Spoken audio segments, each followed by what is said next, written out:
Assalamualaikum warahmatullahi wabarakatuh. Kita akan mempelajari tentang beberapa analgetika dalam pemakaian klinik sebagai pengobatan pada terapi gout atau asam urat. Nah, gout disebut juga enjok, disebut juga asam urat, begitu ya. Jadi enjok ini adalah nama sekelompok gangguan yang terjadi pada metabolisme purin dan juga asam urat ya. Nah, purin bagaimana kita tahu ini adalah suatu eh, asam amino purin ya yang merupakan basa nitrogen penyusun dari DNA gitu ya. Nah, kadar asam urat yang berlebihan dalam plasma ini ternyata dapat mengendap sebagai kristal natrium urat yang bisa tersimpan di sendi-sendi dan cairan sinovial. Yang khas itu yang sering terjadi ini adalah seperti yang ditunjukkan pada gambar, yaitu terjadinya kristal natrium urat itu tertinggal atau mengendap di dalam bagian tubuh bagian bawah, di bagian misalnya ini ya, di bagian ibu jari kaki. Nah, mengapa? Karena kristal asam urat tersebut itu mengendap disebabkan oleh efek gravitasi. Yang sering terjadi adalah encok atau sendi atau yang disebut sebagai artritis urika. Nah, selain sendi, ada juga yang dihinggapi gangguan ini terutama misalnya jaringan ikat ya. Misalnya jaringan kulit sehingga menimbulkan suatu eh, benjolan gitu ya yang disebut sebagai tofi atau selulitis. Kemudian selain mengendap di jaringan ikat tadi, itu juga ini asam uratnya, kristal asam uratnya, kristal natrium uratnya, ini bisa tertinggal atau mengendap di ginjal yang mengakibatkan nefropati karena pembentukan batu kalsium urat atau batu kalsium fosfat. Nah, serangan encok ini terjadi bergelombang dan bila tidak segera diobati, ini juga bisa mengganggu karena akan terjadi suatu artrose. Apa itu artrose? Yaitu suatu kerusakan tulang rawan yang ini terjadi secara berangsur-angsur gitu ya. Nah, sehingga jika ada serangan asam urat atau kadar asam urat yang tinggi, maka itu harus segera ditangani, diberikan pengobatan dan juga dengan beberapa penata laksanaan asam urat yang lain. Nah, untuk pengobatan ini sebenarnya dibagi menjadi dua kelompok besar itu ya, yaitu yang menghentikan inflamasi akut, misalnya colchicine, indomethacin, dan juga phenylbutazone. Nah, karena pada encok atau asam urat itu akan terjadi inflamasi dari endapan kristal natrium urea tadi yang dianggap merupakan suatu benda asing, nah akan menimbulkan suatu reaksi inflamasi. Nah, selain itu, obat yang mempengaruhi kadar asam urat, misalnya probenecid atau juga allopurinol atau sulfenpirazon. Nah, ini ya. Nah, namun untuk keadaan yang akut sehingga penderita sangat kesakitan, ini bisa juga digunakan OAINS ya atau AINS obat anti-inflamatory non-steroid. Ini gambaran ah, ini ya kristal natrium urat ya yang banyak bisa kita lihat di internet-internet gitu ya. Nah, sekarang obat yang digunakan untuk meredakan inflamasi. Yang pertama adalah colchicine. Ini berdaya antiinflamasi, namun tidak berefek analgetik.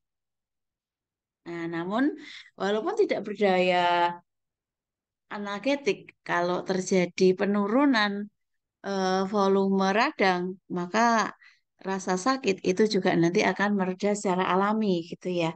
Nah, kolkisin ini kenapa kok bisa mencegah inflamasi? Karena mengatasi inflamasi karena kolkisin ini menimbulkan pelepasan glikoprotein dari leukosit yang pada penderita gout ini menyebabkan nyeri. Jadi, glikoprotein inilah yang kemudian dihambat supaya tidak nyeri oleh kolkisin. Nah, kolkisin ini diserap melalui saluran cerna dengan baik, lalu terdistribusi secara luas pada jaringan tubuh.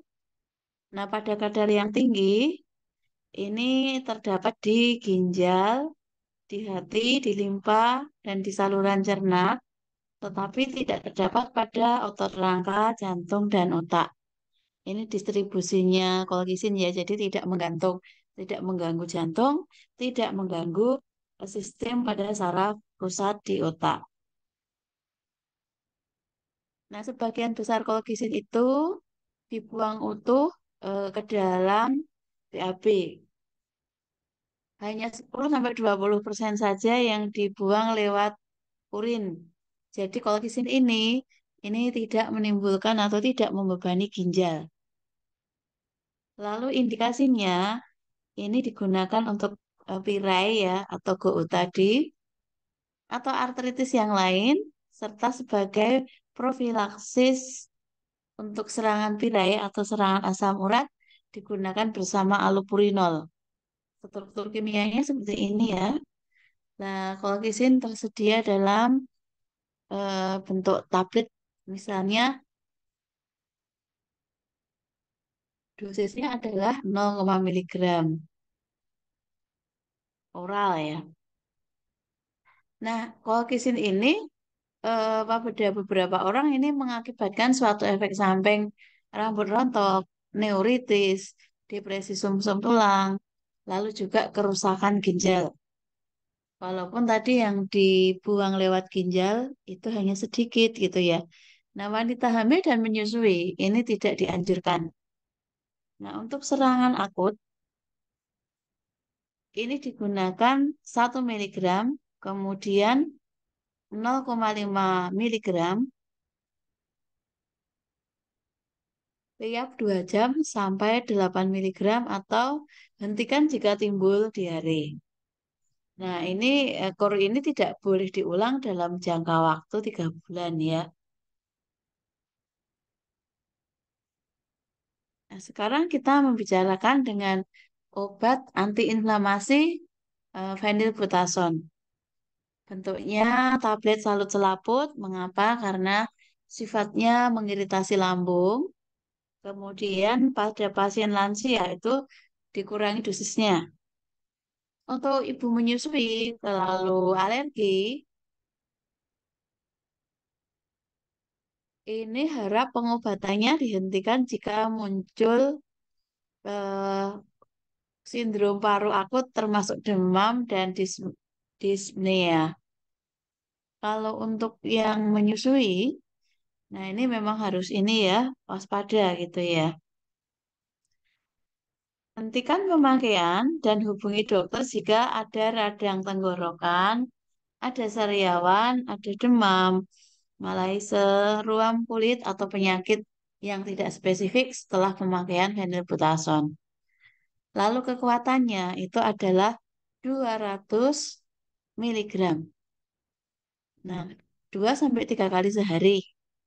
Nah, kemudian dosisnya juga harus dikurangi supaya aman. Gitu ya. Ini baik phenylbutazon, indomethacin adalah golongan AINS, obat antiinflamasi non-steroid. Ini masih phenylbutazon ini tidak boleh diberikan untuk menderita kardiovaskuler, gangguan paru, gangguan hati, gangguan ginjal. Nah, kalau kehamilan itu harus hati-hati. Lalu untuk tekak lambung itu juga kewaspadaan ya. Hemoragi saluran cerna, inflammatory bowel syndrome, penyakit gangguan darah, termasuk gangguan koagulasi, lalu riwayat hipersensitivitas yang timbul oleh asetosal atau AINS lain. Lalu porfiria, sindrom Sjogren, penyakit tiroid, dan anak di bawah 12 tahun.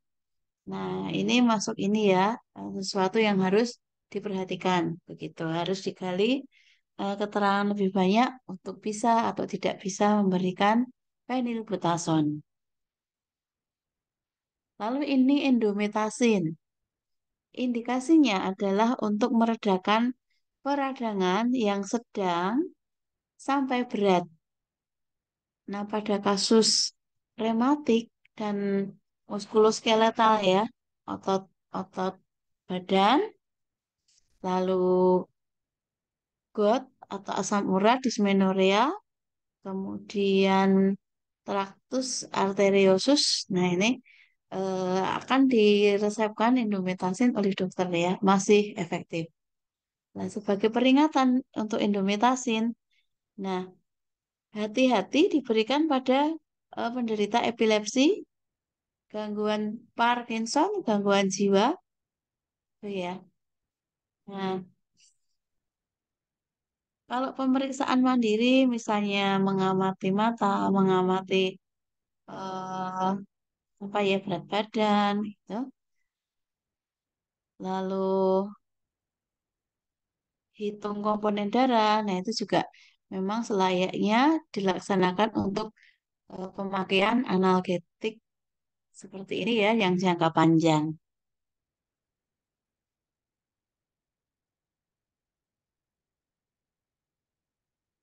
Nah, ini indomethacin kerjanya serupa dengan naproxen ya, tetapi efek samping yang lebih sering termasuk eh, gangguan sakit kepala, pusing dan gangguan saluran cerna ya. Lalu endomethacin oral itu dosisnya 50 sampai 200 sehari dalam dosis terbagi. Anak-anak juga tidak dianjurkan gitu ya. Nah, karena anak-anak itu ini ya, pengobatan ini, hiperlipidemia ini akan menarik gitu ya dari anaknya dan juga eh,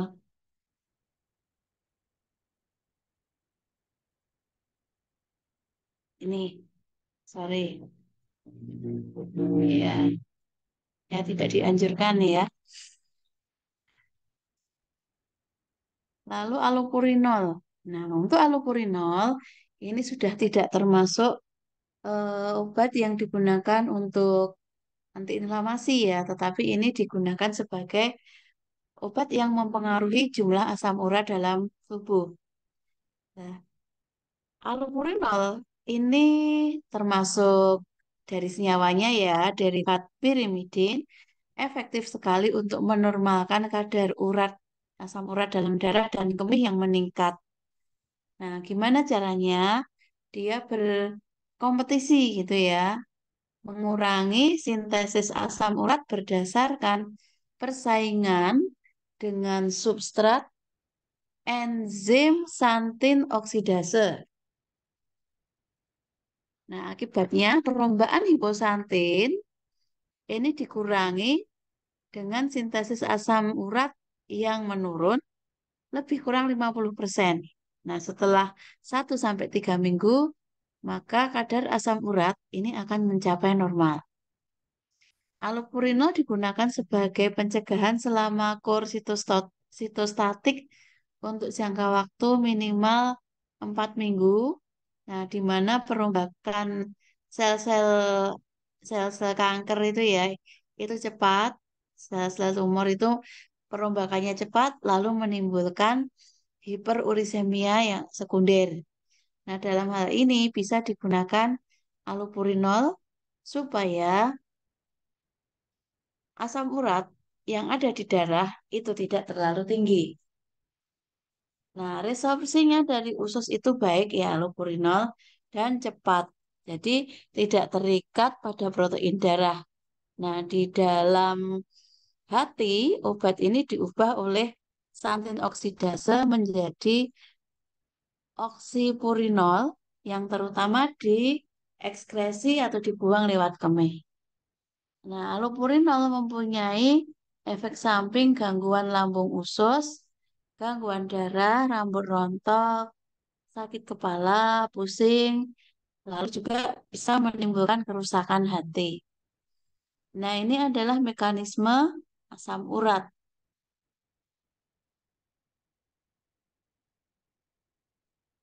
Nah, ini asam urat ini kan sebenarnya berasal dari metabolisme urin ya.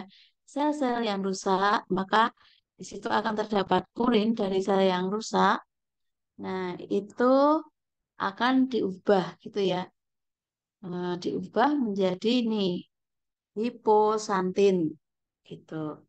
Nah, setelah menjadi hiposantin, nanti senyawa tersebut akan menjadi santin. Kayak di sini ya, santin. Nah, perubahan hiposantin menjadi santin ini dihambat oleh santin oksidase gitu.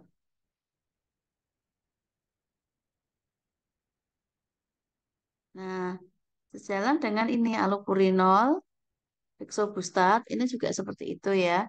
Dia akan menurunkan kadar asam urat. Turunkan kemana?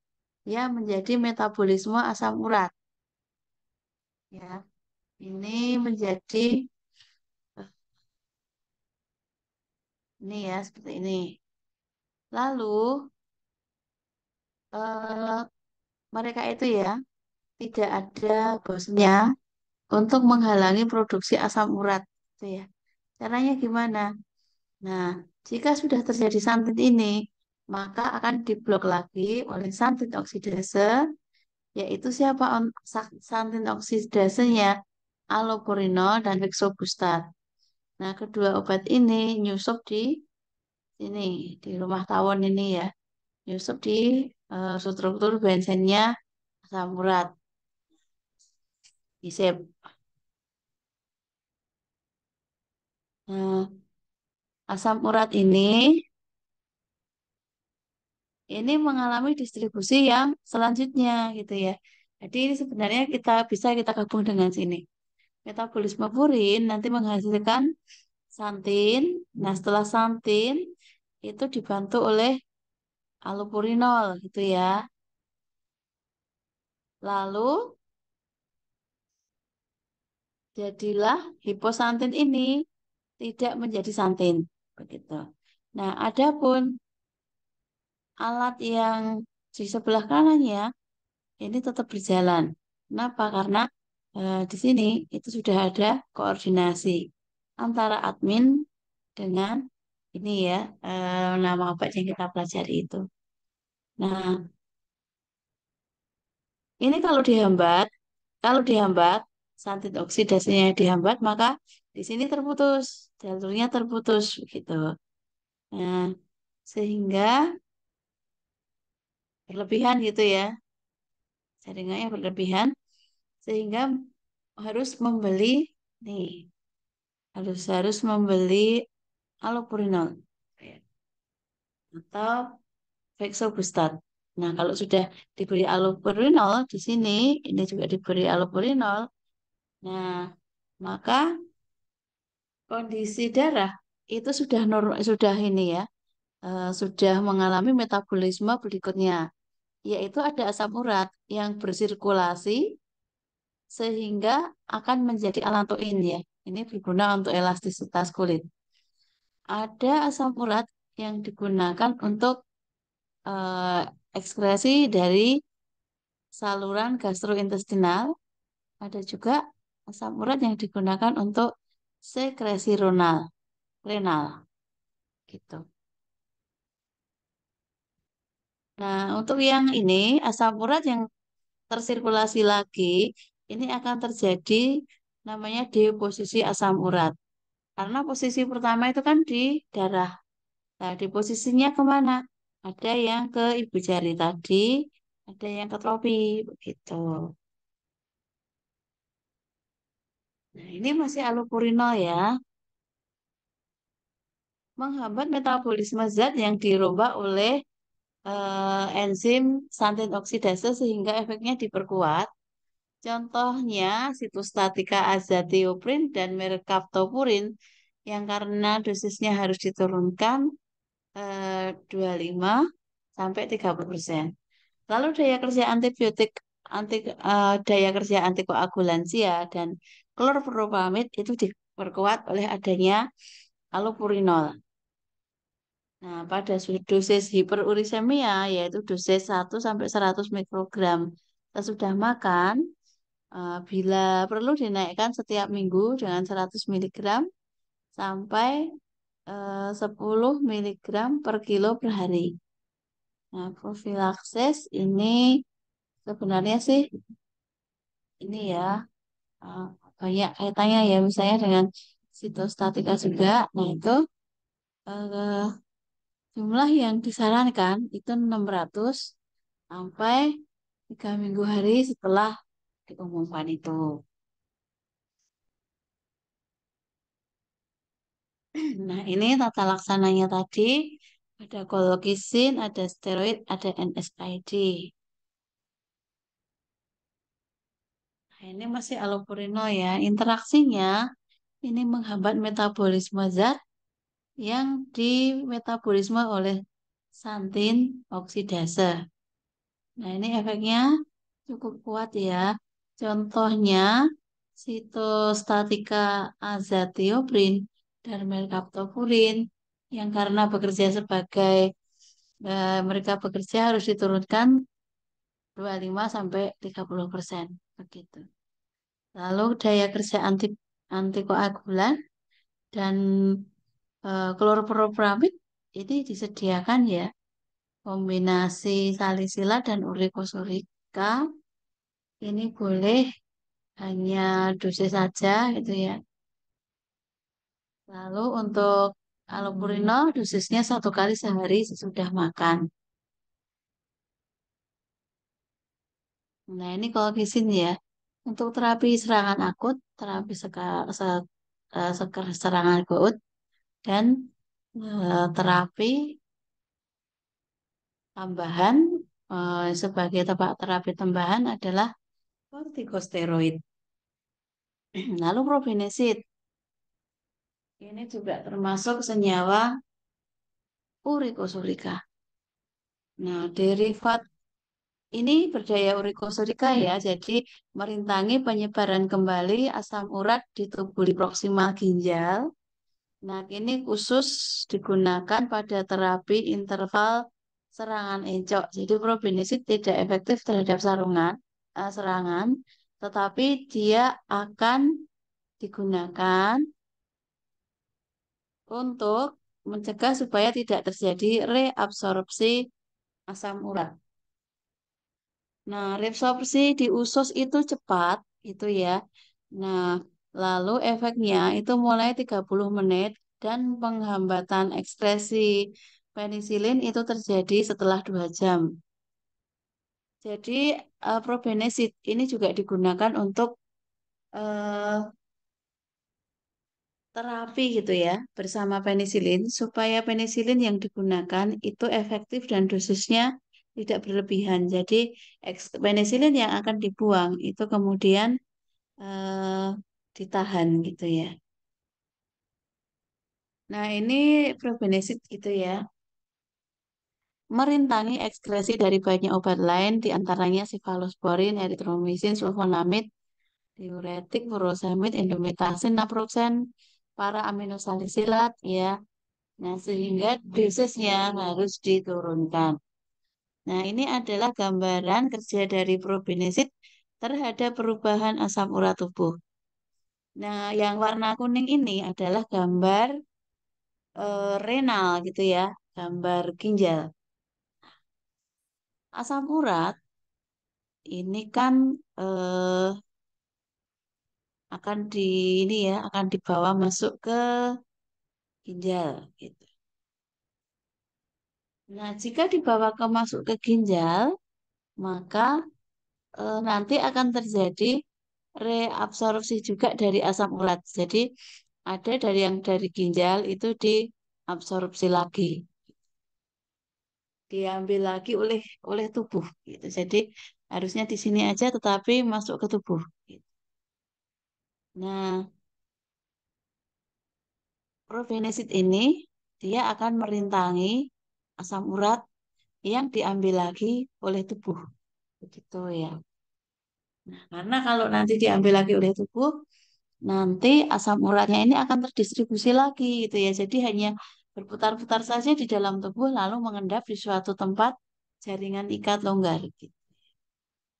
Nah, ini probenesit dosis pada dosis lebih rendah dari 500 ini justru terjadi efek paradok yaitu justru menghambat ekskresi asam urat begitu.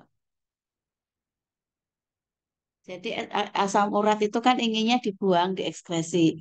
Tapi kalau dosis probenisnya kurang dari 500, justru malah dihambat, tidak jadi membuang gitu ya.